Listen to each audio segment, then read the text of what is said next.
आएगी। उसका रीजन ये है कि इसमें एनर्जी ऑफ क्रिएशन है। जैसे मुझे क्रिएट करना, मेरा पर्पस क्या है इस पूरे प्रोसेस में, मुझे आप सबके भीतर कुंडलिनी शक्ति को क्रिएट करना है। जो जो एलिमेंट मिसिंग है वो सारे के सारे डालने हैं। इसलिए वो पत्व लक्ष्मी में प और ता का वो जो आता है त प जो हम जोड़ते थे ना, जो हमने इससे पहले जब मेडिटेशन करे थे, तो हमने अपने इसमें क्या कहते हैं, आज्ञा चक्र के अंदर 2 अल्फाबेट बोले थे, त और प। तो जब हम त प करते थे तो हमारे भीतर वो क्रिएशन के जो ट्रैक्स मिसिंग थे वो बनने शुरू हो जाते थे।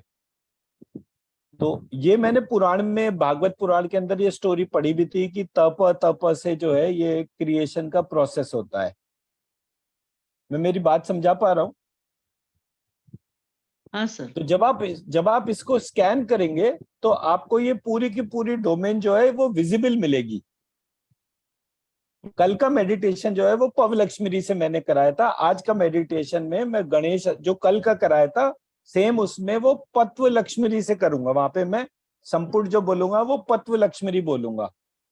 तो सर उससे अभी जो है इसका दोनों से जी नहीं, अभी ये ज्यादा लग रहा है सर, वो अभी जो बोला आपने पत्व पत्व लक्ष्मी, वो बहुत नहीं, स्ट्रांग लग रहा है। पत्र लक्ष्मी में निकलेगा ही निकलेगा। आपको जब कभी कोई चीज क्रिएट करनी है, अच्छा। हमारा देखिए हम जिस ऑब्जेक्टिव से काम कर रहे हैं, हमारा ऑब्जेक्टिव क्या है, जहां भी कनेक्शन नहीं है उस कनेक्शन को बनाना। तो हम कोई ना कोई क्रिएशन करेंगे। मान लीजिए हमें उड़ना नहीं आता लेकिन हमें ऊपर जाना है, तो हमारे पास एक ऐसी सीढ़ी होनी चाहिए कि जिस पर हम पैर रखें और वो सीढ़ी ऊपर चढ़नी शुरू हो जाए।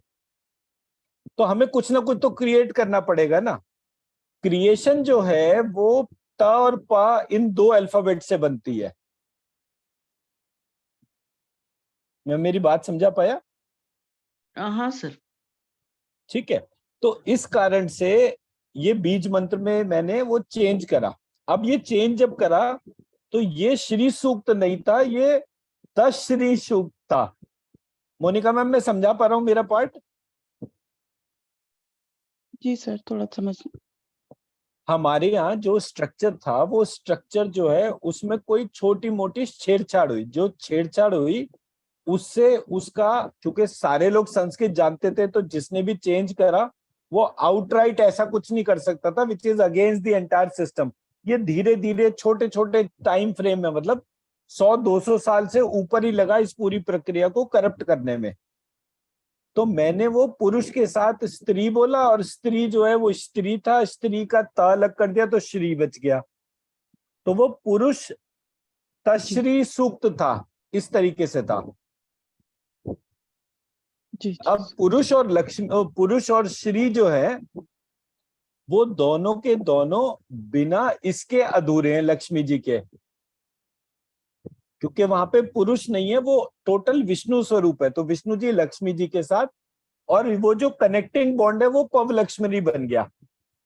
तो इस तरह से जब हमें एक स्ट्रक्चर पता चला और हमने और तीनों में 16-16 श्लोक ही हैं। ये जो हम गणेश अथर्व शीरष भी कर रहे हैं इसके अंदर भी 16 ही श्लोक है। तो हम उन 16 श्लोक को जब कंबाइंड कर रहे हैं 2 अलग जगह, तो वो हमारे को बिल्कुल स्ट्रक्चर ऐसा होता है जैसे एक डीएनए का स्ट्रक्चर होता है ना, डबल हेलिक्स।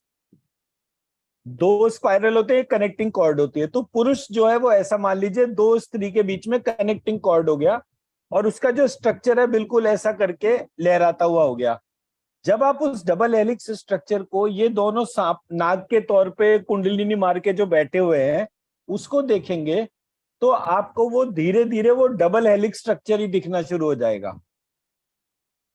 अब डीएनए जो है उसका जो डबल हेलिक्स स्ट्रक्चर जो है वो मेरे प्रत्येक सेल के अंदर है। मेरे जितने भी शरीर के अंदर सेल हैं उसके अंदर जो भी छोटी से छोटी यूनिट है उसमें डीएनए आता है। It is there in my hair, my saliva, मेरी आंखों के पानी में, हर चीज के अंदर मेरा वो डीएनए स्ट्रक्चर कॉमन है। वो डीएनए स्ट्रक्चर क्या है? वो मेरी कुंडलिनी शक्ति है। उसी की पावर से मेरा हर एक सेल रिप्रोड्यूस हो रहा है। और हेल्दी व्यक्ति का जो डीएनए का जो लोब होता है वो उतना लंबा होता है।